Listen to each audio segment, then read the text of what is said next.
This video is for those of us who live with sugar ants. Sugar ants are a small species of ant. See, they're pretty tiny. They're cuter than anything. They have a special acrid smell if you squish them. They can get into anything, and they can live anywhere, and they love to invade homes. They like to get in your food and your water pot and anything they can get into.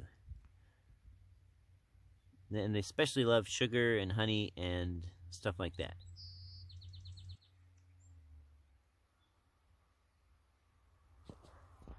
Here, they've invaded my flower bed. Got a little garlic sprouting up here. Some sedums. Sedum? Sedums. Some onions. And since I've had considerable trouble with them getting in my house as well, I used to have a nice trail of them going along there, although I think they got into the borax. This is the coffee pot tray I made. This is, well, it's just a hot water boiler. You know, you put water down in there, you hit the go button, and in a couple minutes you got boiling water. But the ants would get in there to get water and then drown, and that's kind of disgusting in your tea, right? So I took this 2x4 or 2x10 or whatever it was, and later in the video you'll see me making it, and I cut a groove in there, and then I put tape and some super sticky stuff called Tanglefoot or whatever. It's just a non-toxic, super sticky stuff that the ants don't like to walk through. So because the cord comes out the bottom and it's sealed up with putty, the ants can't get to the top part without crossing the sticky stuff. So that's it.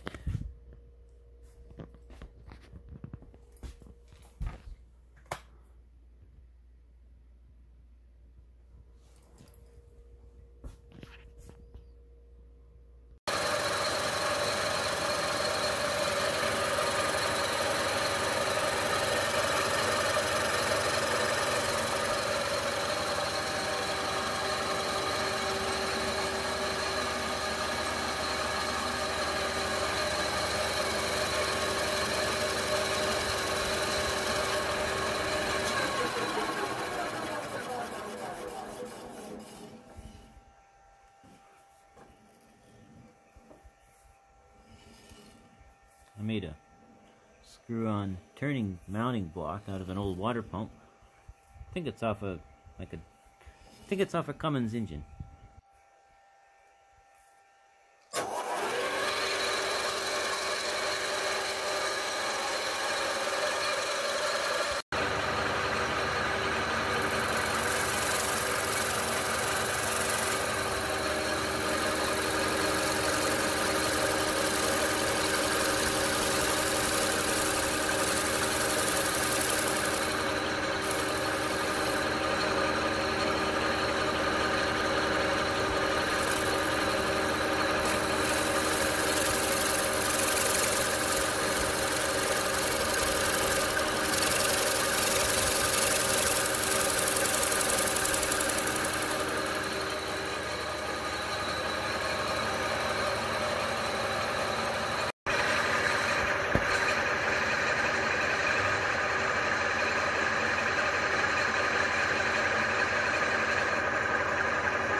Okay, so this was an old water pump that I took, and I turned the end piece parallel there, and I drilled a bunch of holes so I could screw it onto a piece of wood and turn the wood. Now I got to put it on the other side. Now that I got the back flat, that's just the rings are just help center it. Now I need to turn the top flat.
Now it needs finishing, sanding, and finishing, I think.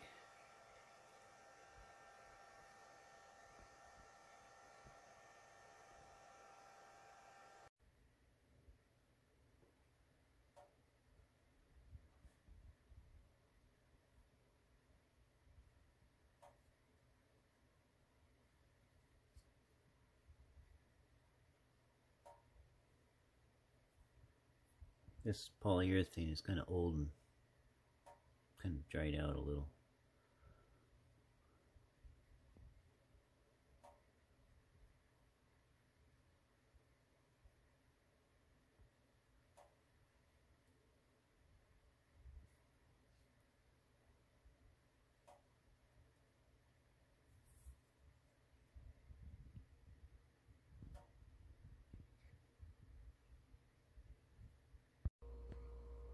One other thing I made along these same lines is pretty simple. It's just two boards screwed together with feet and this super sticky fly trap paper. It's non-toxic, but it's super sticky, and so in order for the ants to get to the top platform, they have to cross over the sticky. And I made the bottom board a little bit bigger, although the perspective won't let you see it, but when it gets pushed up against the wall, you can see it touches down here. Well, let's see, well, maybe I didn't make it, but anyway, it doesn't matter. The idea is to make the bottom board a little bigger so if it gets pushed up against something, it doesn't touch. So they have no bridge to the top part. And so you can put whatever you want on there, and the ants never get up there, so you could put your loaf of bread or your mug or whatever you want. It keeps the ants off it. Unless, of course, they drop from the ceiling, but they don't seem to do that too much. Not this species.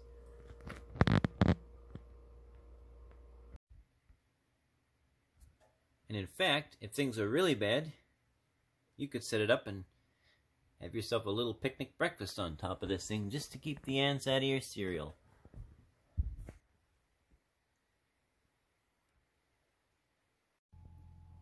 Another one I did for the similar thing was I took a piece of round, and all I've got is photos of it because I gave it to some friends who also suffered with sugar ants. It's just a round sheet of glass. It was like out of a dryer door or something. It's like a dryer window. And I glued on, using silicone RTB caulking, little shot glasses. You can get them cheap off eBay. And then on the bottoms of those I stuck the sticky flea trap paper. So you can set that on your table and put your sugar bowl or whatever on top of that, and the ants can't get up there.